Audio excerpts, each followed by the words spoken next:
다른 교회에서 예전에 한번 이거를 들은 적이 있는데 우리 교회는 아직 그러네요. 남자분들 되게 힘있게 읽거든요. 이거 할 때, 이 부분을 읽을 때 진짜 좋았죠! 이렇게 여자분들은 이런 식으로 그러는데 이게 다들 말씀을 사랑해요. 오늘 본문을 이해하는 데 있어서는 이제 몇 가지 전제해야 될 것들이 좀 있습니다. 몇 가지 전제해서 이 본문을 좀 살펴야 돼요. 만약에 이 전제들을 우리가 이해하지 않고 그냥 딱 본문만 봐버리면 오해에 빠질 수가 있습니다. 크게 두 가지의 오해가 일어나요. 하나는 이 본문이 남녀를 차별하는 본문이다. 그래서 여자의 교회에서의 모든 활동들을 다 제한해야 된다. 하면 안 된다. 남녀를 차별하는 그런 본문으로 쓸 수도 있고요. 또 다른 반대편의 오해가 있습니다. 뭐냐면 그럴 리가 없다. 성경에 그럴 리가 없다. 그리고 이 본문에 있는 내용들은 그 당시 시대의 산물이기 때문에 이것이 참된 하나님의 뜻이 아니다. 그래서 이 본문을 이제 성경에서 제거하던가 아니면 아예 여기 있는 교훈들을 우리가 부정해야 된다라는 그런 극단이 있습니다. 너무 지켜서 남녀 차별하거나 아니면 아예 없애버리거나 이런 양극단의 오해가 일어나기가 쉽습니다. 악용될 수 있는 본문이죠. 실제로 많은 신학자들과 또 목사님들이 이 본문을 이 남녀 차별을 강화하는 본문으로 사용해 왔습니다. 그러나 본문은 남녀 차별을 말하지 않습니다. 사실 성경 어디에서도 남녀 차별을 말하지 않아요. 그런데 또 남녀 차별이라는 말을 부정하기 위해서 이 남녀 차별이라는 오명을 벗기 위해서 본문 자체가 말하고 있는 남녀의 구별과 질서까지도 부정해서는 안 됩니다.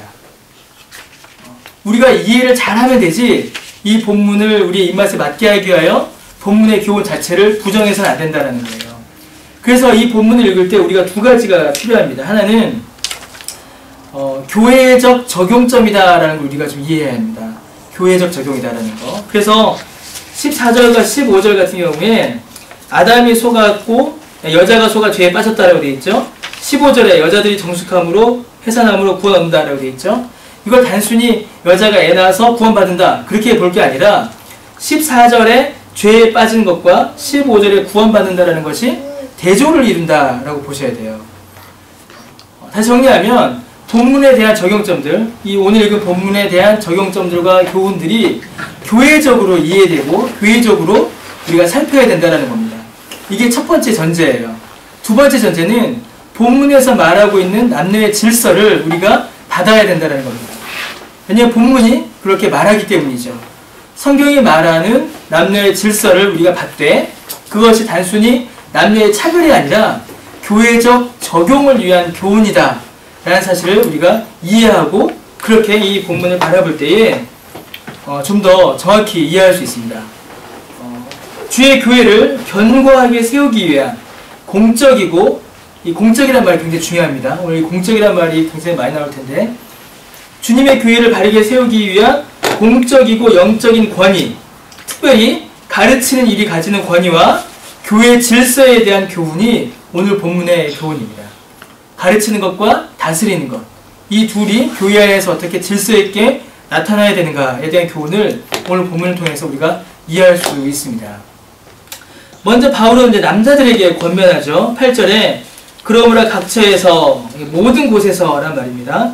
남자들이 분노와 다툼이 없이 거룩한 손을 들어 기도하기를 원한다라고 되어 있습니다. 제가 하나 빼놨네요. 한 가지 더 있어요. 한 가지 우리가 더 이해해야 될 전제는 이 본문이 처한 상황인데 오늘 읽은 본문들이 교회 안에 들어온 거짓 교사들에 대한 반론의 성격을 또한 가진다라는 겁니다. 그러니까 이제 세 가지를 이야기한 거예요. 전제 첫 번째는 뭐라고요? 교회적 적용이다. 두 번째 남녀의 질서, 교회적 질서를 말한다. 세 번째 그 당시 교회에 들어온 거짓 교사들에 대한 반론이다. 이 세 가지를 전제를 하고 이 본문을 봐야 합니다. 그러니까 이 세 가지를 안 보면 놓치기가 쉬워요. 이 세 가지 전제들은 1장에서부터 계속 반복해서 우리에게 온 거예요. 그러니까 갑자기 나온 게 아니라 1장부터 우리가 살펴본 전제들입니다. 자, 그럼 8절부터 보죠. 8절은 분노와 다툼을 하지 말고 거룩한 손을 들어 기도하라 라고 남자들에게 권면합니다. 교회의 남자들이 해야 될 일이 뭐냐? 거룩한 손을 들어 기도하는 거예요. 그 교회 남자들이 하지 말아야 될 거 뭐냐? 분노와 다툼하는 겁니다. 자, 거짓 교사들의 특징이 1장에서 나타났어요. 1장 3절과 4절, 6절에 보면 거짓 교사들은 교회를 혼란에 빠뜨립니다. 어떻게 빠뜨리냐면 그들이 가지고 있는 논리와 궤변으로 논쟁을 일으키고 그 논쟁을 통하여서 분노와 다툼을 교회 안에서 막 증폭시킵니다. 그래서 교회를 어지럽히죠. 분노와 다툼은 거짓 교사들이 교회를 어지럽힐 때 가장 유용하게 사용하는 겁니다. 여러분, 분노와 다툼은 교회를 이롭게 하지 못합니다. 그것이 옳은 일이든 그것이 옳지 않은 일이든 교회 안에서 분노와 다툼으로 일을 처리하는 것, 서로를 대하는 것은 교회를 덕스럽게 하기보다는 어지럽게 하기가 훨씬 쉽습니다. 그래서 우리는 분노와 다툼을 교회 안에서 하지 말아야 돼요. 내가 아무리 의분이 일어나서 분노하고 의분이 일어나서 옳은 일이기 때문에 다툰다 하여도 그 분노와 다툼 끝에는 상처와 회의와 의심만 남습니다. 분노와 다툼을 교회에서는 피해야 됩니다. 이런 점을 거짓 교사들이 많이 이용했죠. 그래서 교회 안에 거짓된 가르침, 잘못된 가르침을 주입하여 그것으로 교회 안에서 뭘 일으킬까요? 신학 논쟁을 일으키기 시작한 겁니다. 신학 논쟁. 진리와 거짓이 맞붙는 거죠. 그걸 통하여 분노와 다툼을 교회 안에서 막 증폭시켰습니다. 이 거짓 교사들의 이 나쁜 짓만 아니라 이 권면은 교회 안에 있는 남자들 향한 권면으로 주어지고 있다는 사실을 우리가 좀 봐야 됩니다. 여러분, 여기서 말하는 남자들은 일반적인 교회의 남성도들을 가리키는 말이기도 해요. 그런데 디모데 전후서, 디도서를 거쳐봤을 때에 여기서 말하는 남자들은 그 당시 교회의 지도자들을 향한 말이기도 합니다. 교회 지도자를 가리키는 거예요, 실제로. 오늘날에도 교회 지도자들 하면 누구예요? 목사와 장로를 가리키죠. 다른 교단에는 인정하기도 하지만 우리 교단에서는 아직까지 여자 목사와 여자 장로를 인정하지 않습니다. 그래서 교회 지도자, 교회 리더 그러면은 남자들을 가리키는 거예요. 그러니까 남자들이, 목사와 장로가 교회 리더로서 교회를 지도했죠. 교회 지도자들이 자신들의 영향력을 강화하기 위하여 분노하고 다툼을 일으키는 일이 그때에도 지금도 일어난다는 겁니다. 즉 8절의 말씀은 여러분 두 가지로 이해를 해야 돼요. 하나는 거짓 교사들의 잘못된 가르침으로 인하여 교회에서 일어나는 분란을 막아야 된다. 그것과 더불어서 교회 지도자들이 자기의 영향력을 강화하기 위해서, 자기의 발언권을 더 힘을 얻기 위해서 분노와 다툼으로 교회에서 분쟁 일으키는 거, 그거 하면 안 된다라는 것을 지금 말하고 있는 겁니다. 자기의 영향력을 드높이고 자기의 힘을 강화하고 그런 일에 신경 쓰지 말라라는 것이죠. 교회의 지도자들이 정말로 신경 써야 하는 것, 교회를 다스리는 리더들이 교회를 돌아보며 힘써야 할 것, 좀 더 확장해 봅시다. 성도들이 교회를 향하여 힘쓰고 관심을 갖고 주의를 기울여야 할 것은 여러분, 교회 안에서 내 영향력을 드높이거나 교회 안에서 내 주장에 힘을 얻는 것이 아니라 거룩한 손을 들어 기도하는 일입니다. 이 일에 우리는 더 많은 관심과 노력을 기울여야 합니다.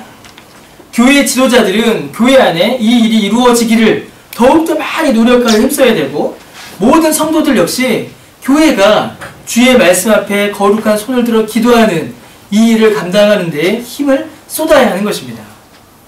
여기서 거룩한 손을 들어 기도한다라는 말은 그냥 단순히 그냥 손을 들어 기도하는 것, 그것만을 가리키는 것이 아니라 하나님께 드리는 예배, 하나님께 드리는 찬송, 하나님께 드리는 기도, 그 모든 영적 행위를 다 통칭하는 말입니다. 그게 좀 정리가 되죠.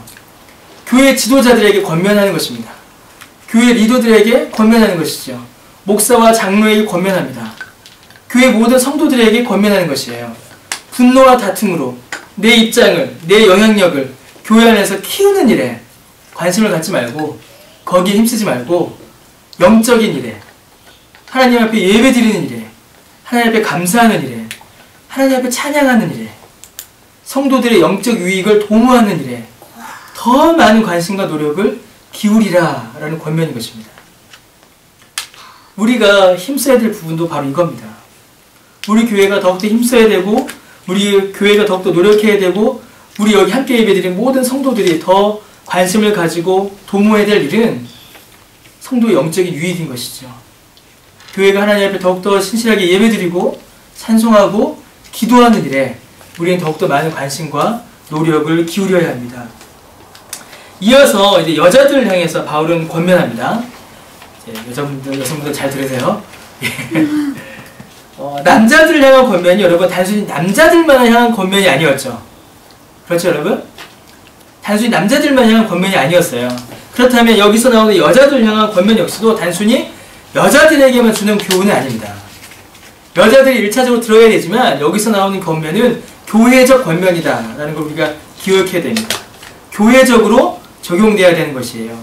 자, 9절과 10절에 뭐라고 하죠? 뭐 하지 마라? 다 파마 풀고 그죠? 반지, 목걸이, 귀걸이 다 풀고 화려한 옷 입지 말고 어떻게 하라? 다 소박하게 단정하게 정절로서 다니고 그런 걸로 자기 꾸미지 말고 뭐로 꾸며라? 10절에 선행으로 자기를 꾸며라 라고 이야기합니다. 여러분 이 9절과 10절의 말씀은 단순히 어떤 사치라든가 그런 외모를 꾸미는 것 거기에 대한 것을 의미하지 않습니다. 이 9절과 10절은 신자는 죄를 멀리하기를 애쓰고 하나님의 말씀에 순종하기를 기뻐하라 라는 권면이에요. 9절과 10절은 뭐라고요? 뭘 멀리하고? 죄를 멀리하고 무엇을 가까이 하라? 하나님의 말씀 순종하기를 가까이 하라. 왜냐하면 10절에 나오는 오직 선행이란 이 선행은 단순한 윤리적인 도덕적 행위만이 아니라 하나님의 말씀에 순종하여 사는 삶을 가리키는 것이에요. 이걸로 꾸미라는 것이죠. 그러니까 무슨 말이에요? 여러분을 볼 때에 세상 사람들이 뭘 보는 거예요? 당신의 선행으로 말미암아 누가 보인다? 하나님이 보인다. 당신을 보니 당신이 다니는 교회는 참으로 하나님이 있는 교회다. 당신을 보니 당신이 누구 닮았다? 예수님 닮은 것 같다. 당신을 보니 당신의 예쁜 머릿결과 화려한 장신구와 예쁜 옷이 보이는 것이 아니라 뭐가 보인다? 당신을 보니 예수 그리스도가 보인다. 이 말을 들으라는 겁니다. 죄를 멀리하고 뭘 가까이 하라? 하나님의 말씀에 순종하는 거룩한 삶을 가까이 하라. 그 권면이에요. 옛날에 1980년대인가요? 60년대인가요? 70년대인가요? 아주 옛날에 부산은 고신교단이 아주 강해요. 고신교단은 아주 보수적입니다. 그런데 어느 교회에서 여자 집사님이 7일을 당했어요. 그래서 그분이 수찬 정지를 당했습니다. 출교인가요? 출교까지는 아니었던 것 같고 하여튼 수찬 정지가 굉장히 중요한 징계를 받쳤어요. 왜 받았을까요? 심할 것 같아요. 아니요, 파마에서입니다. 파마에서. 머리 파마에서. 여기에 걸린 거죠. 여기에. 아니 어떻게 머리를 따지 말아라고 했는데 머리를 따냐. 실제로 그런 일이 있었어요, 여러분. 본문을 너무 율법주의적으로 이해한 겁니다. 본문이 정말로 의미하는 것이 무엇인가를 놓친 거죠. 여러분 9절에 또라는 말로 시작해요. 이 또라는 말은 우리말은 그냥 넘어가 버리는데 굉장히 중요한 단어입니다. 8절에 있는 적용점들, 8절의 교훈과 9절의 교훈이 동등하다라는 의미예요. 같은 성격이다라는 말입니다. 성도의 행실, 여자의 옷차림에 대해서 이렇게 쭉 이야기하죠. 단정하게 옷 입어라, 소박하고 정절로서 자기를 단장하라, 막 사치하지 마라 이렇게 이야기합니다. 교회에서 여자는 단정한 옷차림 해야 합니다. 여러분 예전에 저희 여기 있을 때 설교 시간에 미니스커트 입고 교회 오지 마라, 노출 심화도 입지 마라 라고 한번 했었어요. 기억나시나요?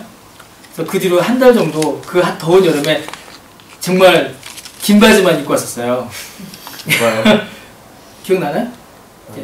예, 그런 일이 있었어요. 모 자매들이 있었어요. 늘 이렇게 짧은 옷만 입고 있는 자매들이 있었는데 제가 그날 난리치는 바람에 한동안 그런 적이 있었어요. 교회에 올 때 남자도 마찬가지입니다. 여자도 마찬가지고 너무 노출이 심한 옷은 조심해야 됩니다. 9절에 소박함이라는 말이 있죠. 소박함이래 놓으니까 우리말로 보니까 이제 좀 검소한 옷 이렇게 보이잖아요. 근데 실제로 원어는 영어 성경에 보면은 shamed facedness 이렇게 돼 있어요. shamed 그러니까 부끄러움을 아는, 부끄러움을 보는 이렇게 번역이 되어 있습니다. 실제 원문에도 수치를 아는 이라는 의미가 더 커요. 그래서 9절에 나오는 이 단정함, 소박함, 정절은 뭐랑 연결되어 있냐면 정숙에 연결되어 있습니다. 곧 뭐의 반대말이냐면요, 음란의 반대말이에요. 음란을 피하는 것이다 라고 이렇게 번역될 수 있습니다. 음란을 피하는 옷차림, 그렇게 봐야 됩니다. 여러분 9절에 금해하는 옷차림이 등장하죠. 따은 머리, 금이나 진주, 값진 옷 이런 거 금하다 이렇게 되어 있습니다. 사치, 육체의 아름다움을 더욱더 드러내고 자신을 과시하는 이제 그런 옷차림을 의미합니다. 이런 것들을 이제 피하라라는 것이죠. 피해야 합니다. 자, 그런데 여러분, 지지난주에 우리 요한일서 하면서 그 7가지 죄의 항목에 대해서 좀 나누었죠. 7가지 죄의 범주에 대해서 나누었습니다. 그 중에 음란이 있었어요. 근데 음란을 뜻하는 그 라틴어 단어는 럭셔리아입니다. 우리가 아는 영어 럭셔리에 IA가 붙은 거예요. 럭셔리아. 근데 이 럭셔리아는 방금 말씀드린 것처럼 영어 럭셔리로 바로 이어져요. 그래서 그 당시에 사람들이 봤을 때 이 럭셔리아와 럭셔리는 같은 거였습니다. 사치와 음란은 동일한 걸로 봤어요. 왜 사치와 음란을 같은 걸로 보냐면 자신을 사랑하고 자랑하는 것, 극단적인 육체의 쾌락과 자랑이라는 점에서 이 음란과 사치가 맞닿아 있었던 것입니다. 이제 조금 더 봅시다. 당시의 거짓 교사들은요, 지금도 물론 마찬가지예요. 정말 저 사람의 교훈이 참되다 아니면 가짜다 라고 구별할 때 이런 것들을 좀 보면 됩니다. 당시의 거짓 교사들은 육체의 화려함과 부, 사치를 부추기고 자랑하게 했습니다. 교회 안에서 네가 얼마나 부자인지를 드러내라 라는 말로 자꾸 성도들을 부추겼죠. 가난보다는 부를, 소박함보다는 화려함을, 절제보다는 쾌락을 더 부추기고 그것이 좋은 것이다 라고 성도들을 가르쳤습니다. 이게 거짓 교사들의 특징이었어요. 아까는 뭐였어요? 거짓 교사들이 뭘 했죠? 분노와 다툼을 일으켰죠. 지금은 뭐예요? 거짓 교사들이 사치와 음란을 교회 안에서 일으킨 겁니다. 하나님보다 자신을 더 사랑하는 그 음란을 교회 안에서 일으킨 것이에요. 그런데 여러분, 그것은 성경이 말하는 신자의 삶이 아닙니다. 성도는 하나님께 예배드리는 경건과 영적인 유익을 도모해야 됩니다. 그게 첫 번째였죠. 그런데 그것만큼이나 그 삶에서 경건의 열매를 맺기를 힘쓰고 노력해야 합니다. 아까 말씀드린 것처럼 불신자들이 우리를 보고 하나님을 봐야 된다는 것이죠. 그런데 우리를 통해서 하나님을 봅니다. 불신자들이. 그런데 우리가 막 화려하고 사치하고 그것을 통해서 육체의 자랑을 막 보여주면 어떻게 보겠어요? 아, 하나님은 금을 주시는 하나님이구나. 하나님은 사치하게 하시는 하나님이시구나. 참 이게 안타까운 얘기인데 좀 부정적인 얘기를 자꾸 해서 좀 그런데 제가 이제 일산에서 사역할 때 있었던 이야기를 예전에 한번 했었죠. 안 했나요? 어떤 교회에서 주차를 하는데 주차 안내하시는 집사님들이 어떻게 했다고요? 너 한 6, 8번 들었을걸? 한 10번 들을 거 지금? 경차가 오면 어떻게 한다고요? 뒤로 대라고 합니다. 뒤로. 실제 일산에 있었던 일이에요. 경차가 오면 뒤로 대라. 근데 좀 중형차가 좋은 차가 오면 어떻게 해라? 앞으로 대라. 교회 앞으로. 왜 그렇습니까? 그러니까 왜 그랬냐? 왜 그래요? 교회 앞에 경차들이 서 있으면 지나가는 사람들이 아, 교회 다니면 경차밖에 못하겠구나. 이렇게 생각하기 때문에 경차는 뒤로 가고 큰 차가 앞에 오면 지나가는 사람들이 아, 저 교회 다니면 어떤 차? 큰 차 타는구나. 복 받는구나. 그걸 보여주기 위해서 교회 앞에 항상 무슨 차만 있어라? 큰 차들만 있어라. 그랜저 이상 외제차들만 있어라. 실제로 그렇게 했대요. 그렇게 하나님을 보는 겁니다. 근데 그렇게 보는 하나님은 우리가 믿는 하나님이 아니죠. 물론 하나님께서 우리에게 육체의 복과 물질의 복을 주세요. 분명히 주십니다. 우리에게 쓸 것과 먹을 것과 입을 것, 쓸 거를 주십니다. 그런데 그게 전부는 아니죠. 만약에 하나님께서 경차 타는 사람에게 복 주지 않으시고 큰 차 타는 사람에게만 복 주셨다면 여러분은 문제가 아니라 저는 정말로 힘든 사람인 거예요. 그죠? 바울은요. 바울은 평생 가난하게 살았는데 예수님은요. 성경과 어긋나는 하나님을 왜곡하여 만들어버리게 되는 것입니다. 우리의 삶은 그 자체가 복음 증거의 도구임을 우리가 기억을 해야 됩니다. 여러분, 어떤 신학자는 벌코 그 조직 신학에 보면은 은총에 대해서 뭐라고 해놓냐면 세상이 하나님으로부터 일반 은총을 받는 통로는 신자의 거룩한 삶이다 라고 해놨어요. 아, 저는 그거 읽고 참 놀랐습니다. 세상이 하나님으로부터 일반 은총을 받는 통로는 신자의 거룩한 삶이다. 신자가 성실하게 일하고 신자가 착하게 살아갈 때 그 삶의 열매를 누가 맛본다? 세상이 맛본다라는 거예요. 그리고 세상은 그 열매를 통하여 누굴 보는 거예요? 하나님을 보고 그 하나님을 볼 때 신자는, 불신자는 하나님께서 주시는 은총을 맛보아 알게 되는 것이죠. 그래서 신자의 삶은 너무 중요합니다. 단순히 복음 증거가 아니라 불신자들에게 하나님의 은총이 전달되는 중요한 통로로 쓰임받는 거예요. 여러분, 이게 뭐예요? 창세기 12장에 하나님께서 아브라함에게 주신 언약입니다. 너는 뭐가 돼요? 복의 근원이 될지라. 이게 뭘 가리켜요? 결국에는 예수님께서 아브라함을 통하여 태어나신다라는 걸 의미합니다. 그 의미가 확정되면 뭐겠어요? 그렇게 하나님이 언약 백성된 우리를 통하여 예수 그리스도가 증거된다라는 의미입니다. 그게 복이잖아요. 그 이상의 복이 뭐가 있겠어요? 그래서 신자는 죄를 멀리하고 하나님을 기뻐하는, 하나님의 거룩을 쫓아가기를 기뻐해야 합니다. 이게 이제 9절의 교훈이에요. 9절과 10절의 교훈입니다. 그 다음에 11절과 12절의 교훈이 있어요. 11절. 여자는 일체 뭘 배워라? 순종함으로 조용히 뭐하라? 배우라.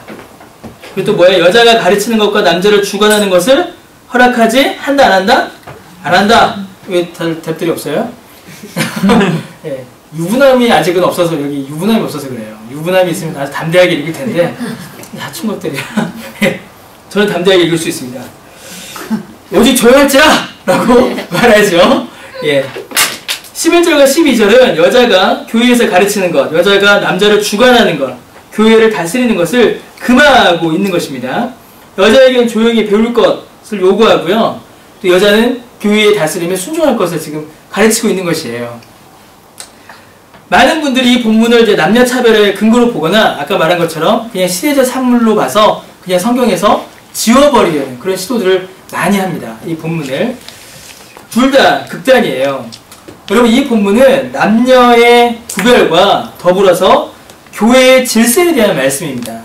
단순한 남녀 차별이 아니라 교회의 질서, 특별히 가르치는 일에 있어서의 교회의 질서를 지금 이야기하고 있는 것이에요. 여러분, 교회의 가르침에는 질서가 있어야 합니다. 교회의 교훈에는. 굉장히 중요합니다.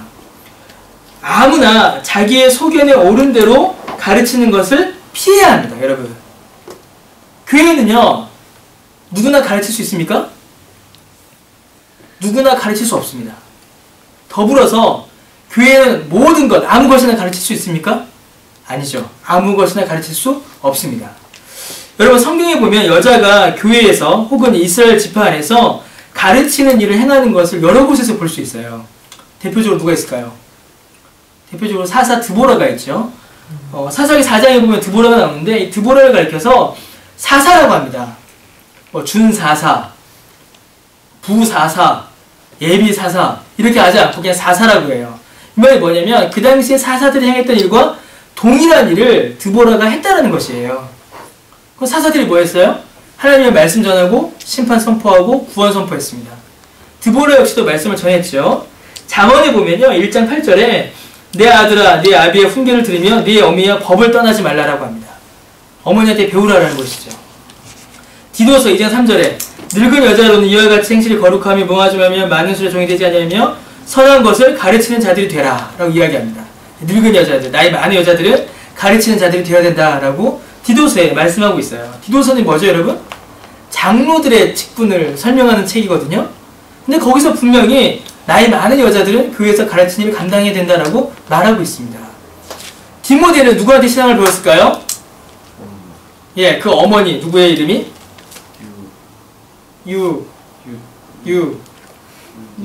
유니게죠, 유니게. 아, 이제 맞출까 봐. 외조모는 누구죠? 로이스죠, 로이스. 예. 디모데는 분명히 그 어머니와 외할머니에게 신앙훈련을 배운 게 분명합니다. 거기에서 분명히 배웠을 거예요. 만약에 아버지가 가르쳤으면 아버지 이름이 나올 텐데 아버지는 잘 안 나옵니다. 안 나옵니다. 안 배웠나? 아버지는 못 배운 거죠. 아버지는 이방인이었거든요. 헬라인이었어요. 어머니하고 외할머니가 유대인이었습니다. 그러니까 분명히 디모데는 어머니한테 배웠어요. 여자들한테 배운 겁니다. 성경은 교회에서 여자가 가르치는 일 자체를 금하지 않습니다. 금하지 않아요. 뭘 금하는 거예요? 질서 없는 가르침을 금하는 겁니다. 질서 없는 가르침. 거짓 교사들의 특징은요, 아까도 얘기했지만 거짓 교훈을 교회에 넣어서 뭘 가르쳐요? 분노와 다툼을 일으키고 그다음에 죄를 더 사랑하게 합니다. 그들이 가장 잘 사용하는 방법이 뭐냐면 교회의 공적인 가르침을 무시하고 부정하는 겁니다.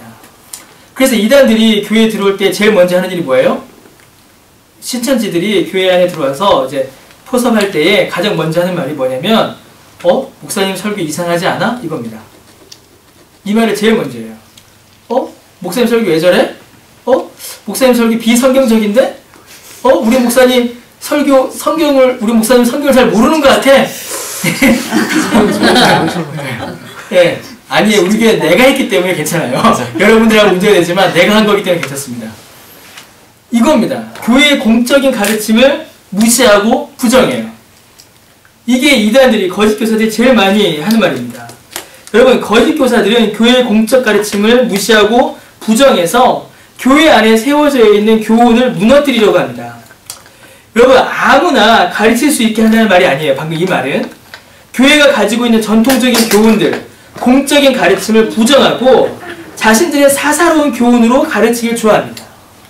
교회가 가지고 있는 역사적이고 정통적인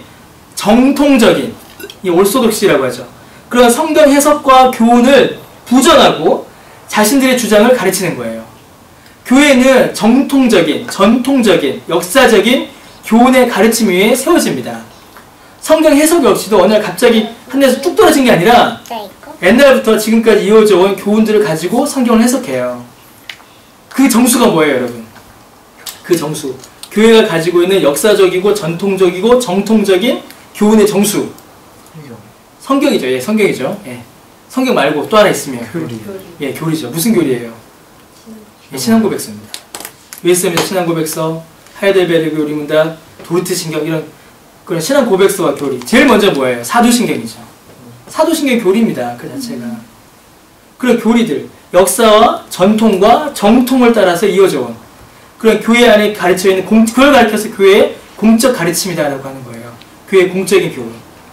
그것들이 교회 안에 세워집니다. 그런데 이단들, 거짓 교사들은 어떻게 해요? 그런 거 다 필요 없다라고 해요. 다 필요 없다. 칼빈 주석도 필요 없고, 박윤선 주석도 필요 없고, 웨스트민스터 신앙고백서 미국 거, 영국 거니까 더 필요 없고, 도르테 신경은 저쪽 하는 거니까 그건 볼 필요도 없고, 하이델베르그 운동 어디 거예요? 독일 거니까 볼 필요 없고, 다 서양 거다. 서양 귀신이 가져온 거다. 다 지워버려라. 뭘 만들자? 우리의 신학을 만들자. 이러면서 만들어진 게 뭐예요? 신천지입니다. 우리의 성경 해석을 하자. 그래서 어떻게 해요? 역사적이고 정통적인 모든 성경 해석을 다 부정해버리자. 그래서 마음대로 성경을 사사롭게 풀어내서 가르치는 겁니다.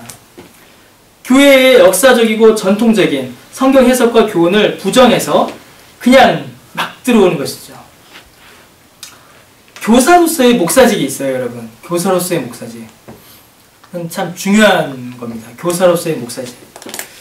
목사는 다스리는 일과 가르치는 일을 모두 겸합니다. 그래서 목사를 가르쳐서 장로라고 하잖아요. 목사의 다른 이름은 장로입니다. 저도 장로예요. 박윤선 목사님이 노년에는 걔 나를 장로라고 부르면 안 되겠냐 이렇게 말씀하셨습니다. 가르치는 장로시니까. 그래서 교사로서의 목사가 있고 다스리는 장로로서의 역할을 목사는 다 합니다. 그런데 요즘 들어서 이 교사로서의 목사직을 굉장히 약화시켜요. 교사로서의 목사직.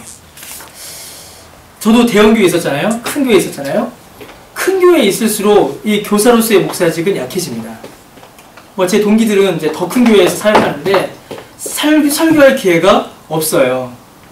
심지어 어느 대형교회는 우리 교단교회인데 부목사들은 부서를 맡지를 않습니다. 부서를 맡지 않고 뭐만 하냐면 교구 사역만 해요. 그러니까 다스리는 일만 하는 거예요. 다스리는 일. 신방하고 목양하고. 뭘 하지 않아요? 가르치는 일을 하지 않습니다. 근데 저는 정말 은혜 있었죠. 은혜 가운데 우리 예전에 같이 동역했던 동역자들은 화평교에 있을 때는 정말 많았습니다. 가르치는 일. 그러니까 힘든 거야. 가르치기도 하고 이렇게 다스리기 둘 다를 시키니까. 가르쳐야 됐어요. 그리고 설교해야 되고 책을 써야 됐죠. 우리는.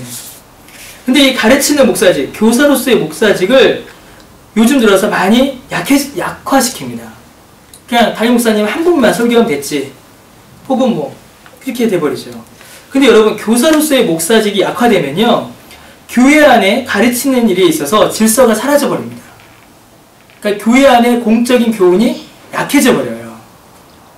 아무나 가르치게 되고 아무 것이나 가르치게 됩니다. 여러분, 교회의 가르침은 공적인 질서에 따라 목사를 통해 전해져야 합니다. 이거 굉장히 중요합니다. 물론 목사가 모든 것을 다 잘하고 완벽하게 할 수 있다는 말이 아니에요, 여러분. 목사가, 여러분 절 보면 알잖아요. 완벽하게 모든 것을 다 알아서 통달해서 전달한다. 이런 사람은, 이런 목사는 역사 가운데 몇 명 없습니다. 이번 주에 그런 목사를 보게 될 거예요, 주일에. 별로 없어요. 그렇게 모든 것을 통달하게 가르치는 말씀의 사역자 없습니다. 그런데 최소한의 검증의 단계를 거쳐서 뭐가? 노예가 그 역할을 하죠. 노예가 신학생을 검증합니다. 또 최소한의 신학훈련을 받아서 신학교에서 노예가 안수하여 세운 공적인 말씀 사역자를 통하여 말씀의 교훈이 공적으로 전달되어야 합니다. 이 말이 구역장, 순장, 교사 다 없어져야 된다는 말이 아니에요. 구역장, 순장, 교사 다와 누굴 통해서 배워야 돼요? 먼저 목사를 통하여 먼저 배워야 합니다. 이는 매우 중요한 원리입니다. 여러분, 거짓 교사들은 이를 부정합니다. 누구나 가르칠 수 있다. 여기서 그치는 게 아니에요. 누구나 가르칠 수 있다는 말은. 누구나 가르칠 수 있다 해서 그치는 것이 아니라 무엇이든 가르칠 수 있다로 확장됩니다. 이 말은요. 반드시 확장되어 있어요. 신학적으로 검증되지 않은 자가, 신학적인 훈련을 받지 않은 자가 배우는 자리에 설 때에 결국에는 자기가 아는 것을 전달하게 됩니다. 근데 그 아는 것을 검증하고 확인하는 일이 이루어져야 된다는 것이죠. 공적으로 이 일이 이루어져야 된다는 것이에요.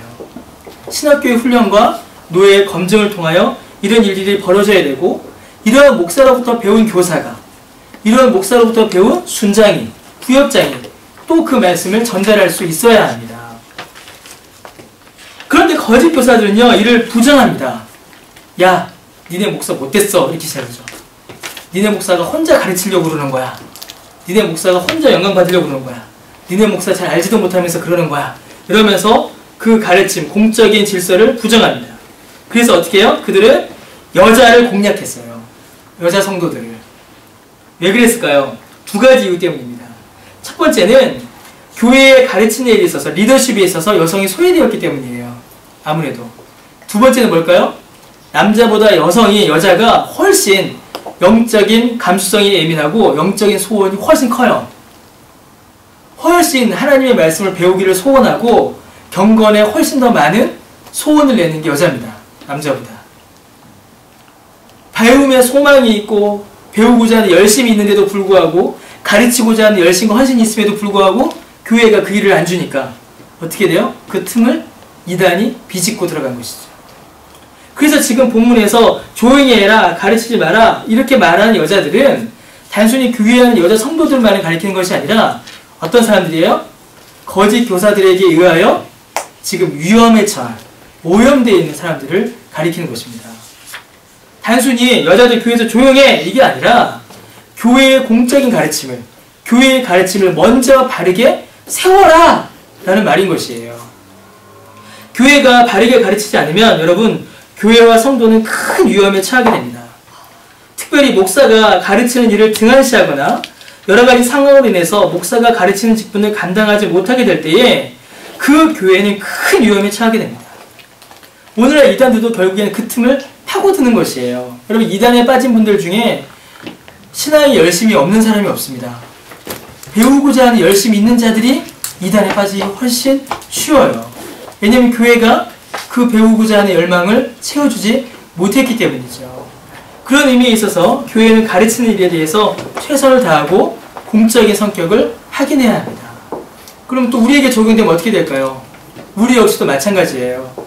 교회의 공적인 가르침을 배우는 일에 애써야 합니다. 노력해야 돼요. 그럼 교회의 영적인 가르침, 공적 가르침이 어떻게 진행되겠어요? 첫 번째로는 목사의 설교를 통해서 가르쳐지겠죠. 두 번째로는 교리 문답을 통해서 가르치는 겁니다. 세 번째로는요, 그 말씀을 우리 안에 적용하는 일을 통해서 이루어져요. 교회가 함께 그 말씀을 나누고 묵상한 내용을 서로 적용할 때에 함께 이루어집니다. 이러한 단계들을 차근차근히 밟아가는 것, 이게 너무나도 중요합니다. 그래서 지금 이 12절 넘어가서 12절, 13절은 가르치는 일에 있어서의 그 질서, 교회의 공적 질서에 대한 아주 중요한 이야기입니다. 13절과 14절은 오늘 이 부분이 좀 어려워서 좀 설명이 좀 길어지는데요. 13절과 14절은 뭘 이야기해요? 딱 이런 걸 보니까 누가 잘못했다? 확장하면 여자가 잘못했네 이거죠. 그러니까 여자가 원죄가 있으니까 여자는 교회에서 조용해야 돼. 지금 이렇게 보입니다. 그렇죠? 근데 여러분 13절과 14절은 단순히 여자 조용해가 아니라 죄에 대한 경고입니다. 아담과 하와가 같이 범죄했죠. 원죄는 아담과 하와에게 같이 있는 것이지 하와가 더 잘못했고 아담이 덜 잘못했다 이렇게 볼 수 없는 것입니다. 자, 둘 다 범죄했고 둘 다 책임이 있어요. 그런데 여러분 성경의 순서를 놓고 볼 때는 또 맞는 말이에요. 그렇죠? 성경의 순서를 놓고 보면 맞는 말입니다. 자, 14절과 15절에 이어서 15절까지 이어서 여러분 이 말씀은 교회적으로 이해해야 됩니다. 자, 우리가 11절과 12절은 교회의 가르침에 대한 질서라고 제가 말씀을 드렸죠. 13절, 14절, 15절은 교회의 다스림에 있어서의 질서를 이야기합니다. 자, 13절과 14절을 통해 아담이 먼저 지음받았으니 아담에게 우선권이 있고 하와가 먼저 속았으니 하와에게 더 큰 죄의 잘못이 있다 이렇게 말씀해요. 이는 아담의 우월성과 하와의 열등함을 강조하는 것이 아니라 여러분 이거 굉장히 중요한 말입니다. 교회의 질서를 벗어났을 때에 성도와 교회는 얼마나 죄를 쉽게 짓는가를 말하고 있는 것입니다. 교회의 다스림과 교회의 질서에서 성도가 떠날 때에 벗어났을 때에 얼마나 쉽게 범죄하는가에 대한 말씀인 거예요. 자, 교회 안에는 질서가 있습니다. 가르치는 목사와 다스리는 장로가 있죠. 하나님께서는 이들을 세우셔서 주의 교회를 공적으로 가르치고 돌아보게 하셨습니다. 우리 교회는 아직 장로가 없어요. 곧 장로가 곧 세워지기를 저는 소원합니다. 정말로 35세 이상 되면 장로 후보 될 수 있거든요. 35세 넘으면 빨리 장로 세우고 싶어요. 36세만 되면 그냥 장로 나중에 4명. 예. 하여튼 다 돌아와서요. 이 장로와 목사를 통하여서 교회를 공적으로 세우시고 공적으로 돌아보게 하시고 교회의 다스리는 질서를 하나님께서 세우셨어요. 자, 여러분 에덴 동산에서 하나님께서는 분명히 아담을 통하여 공적인 가르침의 질서를 세우셨어요. 그렇죠? 아담을 통하여 교훈의 질서를 세우셨습니다. 이거 먹으면 어떻게 된다? 죽는다! 라는 가르침의 질서를 세우셨어요. 그리고 아담을 통하여 이 근처에 가면 안 된다! 라는 다스림의 교훈, 다스림의 질서 역시도 세우신 겁니다. 하나님께서는 아담을 통하여 에덴 교회에서, 에덴 동산 교회였습니다. 첫 번째. 그 교회에서 가르침의 질서와 다스림의 질서를 보이신 거예요. 이 열매 먹으면 죽는다. 이 열매에 가까이 가지 말아라. 라는 공적인 가르침의 질서, 공적인 다스림의 질서를 하나님께서는 세우셨습니다. 그런데 어떤 일이 벌어진 거예요? 하와가 그 공적 가르침에서 벗어나 버렸죠. 공적 교훈의 질서에서, 공적 다스림의 질서에서 하와가 벗어나 버렸습니다. 하와만 벗어났나요?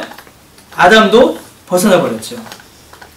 교회의 다스림의 질서, 교회의 교훈의 질서에서 아담과 하와가 벗어나 버리자 어떤 일이 벌어졌죠? 아담과 하와가 범죄했습니다. 여러분 본문은 그걸 이야기하는 거예요. 교회가 공적인 교훈으로 가르침의 질서를 세우고 공적인 다스림으로 교회가 목양의 질서를 세울 때에 성도가 그 다스림과 교훈에서 벗어나게 되면 어떻게 된다? 범죄한다. 죄짓기가 너무 쉽다. 거짓 교사들의 올무에 쉽게 넘어간다. 라는 경고를 주고 있는 것입니다. 너무 중요한 거예요, 여러분. 그래서 성도는 교회 안에 있을 때 여러분 가장 안전합니다. 교회 안에 있을 때. 교회의 공적인 가르침을 받고 교회의 공적인 목양을 받을 때에 교회는 가장 안전합니다. 우리 교회 그 노예 가입 이렇게 좀 보류될 때 제가 마음이 좀 상했어요. 그 노예 서희 목사님한테 좀 섭섭한 표정을 지었습니다. 저는 표정이 나타나거든요. 안 나타날 리가 없어요. 근데 서희 목사님이 참 힘이 되고 위로가 되는 말씀을 해주셨어요. 그때 여러분에게 함께 했던 이야기입니다. 뭐냐면 목사님이 뭐라 하셨냐면 노예에 가입하는 거는 행정적 절차다. 그렇다고 해서 교회로서 감당해야 될 일을 못하는 게 아니다 라고 저한테 얘기를 해주셨어요. 주께서 세우신 교회이기 때문에 이 교회는 교회로서 할 수 있는 일, 해야 될 일을 충분히 감당할 수 있고 해야 된다 라고 저한테 이렇게 말씀을 해주셨어요. 노예 서기의 발언은 노예의 발언입니다, 여러분. 그게 맞아요. 그게 맞아요. 교회의 공적 가르침과 교회의 공적 다스림이 목사를 통하여, 장로를 통하여 교회에 이루어질 때 성도는 교회 안에 있어야 합니다. 교회 안에 있을 때 성도는 가장 안전합니다. 8절부터 쭉 이어서 보게 되면 교회의 지도자들이 개인의 영향력을 늘리기 위한 사사건 다툼이나 분쟁에 사로잡히지 않고 교회의 영적인 유익을 도모하기 위해 애쓰고 노력해야 합니다. 이러한 가르침을 받은 교회의 성도들은 그 삶을 돌아보아 경건의 열매를 맺어야 되죠. 그래서 그게 9절과 10절입니다. 교회의 영적인 유익을 도모하기 위해, 그리고 성도들의 삶의 열매를 더욱 풍성하게 하기 위해 11절, 12절의 말씀과 같이 교회는 말씀의 가르침을 더욱더 분명히 하고 잘못된 가르침이 들어오는 것을 막아야 합니다. 왜냐하면 13절과 14절의 말씀과 같이 우리는 약한 존재이기 때문이죠. 교회의 공적인 가르침과 양육에서, 돌봄에서 벗어났을 때에 우리에게 너무나도 위험한 일이 벌어지기 때문에 그렇습니다. 쉽게 범죄하는 겁니다. 그래서 여러분, 교회는 더욱더 질서 있게 존재해야 합니다. 특별히 가르침과 다스림에 있어서 성경의 교훈에 부합하는 질서와 가르침이 교회 안에 있어야 합니다. 그리고 성도는 그 교회의 가르침과 다스림에 순종하여 그 안에 머물러야 합니다. 교회 밖은 여러분 안전하지 않아요. 성도가 가장 안전하게 거할 수 있는 곳은 교회입니다. 어떤 교회냐면 주의 말씀과 주의 말씀의 다스림이 주의 말씀대로 질서 있게 서 있는 교회, 그 교회에 여러분들 머물러야 합니다. 자, 그러면 이런 교회에 있을 때 어떤 열매가 있을까요? 어떤 유익이 있을까요? 그 유익이 바로 15절입니다. 15절. 지난주에 박철호가 저한테 설교 짧다고 막 화냈거든요. 수요 설교 짧다고. 오늘 또 용기 오늘 용기 또 본문이 여기에 또 걸렸어요. 설명이 좀 많이 필요한 본문이 여러분 좀 길어요 오늘은. 원래 이 정도가 맞았는데. 15절을 보세요. 15절이 이제 그 유익을 우리에게 말해줍니다. 이제 8절부터 쭉 살펴봤죠. 교회가 어떻게 되는지. 그 유익이 이제 15절에 나오는 거예요. 15절 한번 읽어봅시다. 시작. 그러나 여자들이 만일 정숙함으로써 믿음과 사랑과 거룩함에 거하면 그의 해산함으로 구원을 얻는다. 예, 그럼 여기서 구원함을 얻을 사람은 우리 사모밖에 없네요. 박진숙 사모님밖에 없네요. 애를 두 명 낳았으니까 이중 구원이에요. 구원 두 번 받았어요. 예. 녹화되는 거지. 여기만 편집해서 보내. 두 번 구원 받으신 겁니다. 우리 사모님 애를 둘 낳았으니까. 자, 어떤 주석가는 뭐라고 하냐면요, 아이를 출산하다가 죽은 경건한 여자 성도가 셀 수 없이 많은데 그렇다면 어떻게 아이를 낳는 것으로 구원받았다고 말할 수 있는가?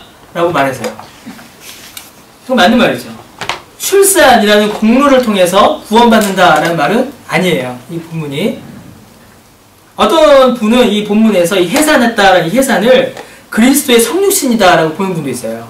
요한계시록에 보면은 교회가 뭐 여자가 아이를 낳는데 뭐 이런 말들 나오죠. 그건 약간 다르게 보긴 해야 되는데, 여기서 나오는 이 해산을 교회가 그리스도를 낳았다라고 해석하는 분도 있습니다. 근데 그거는 조금 이제 어색해요. 분명하지가 않아요. 조금 불분명합니다. 바울은 분명하게 설교하거든요.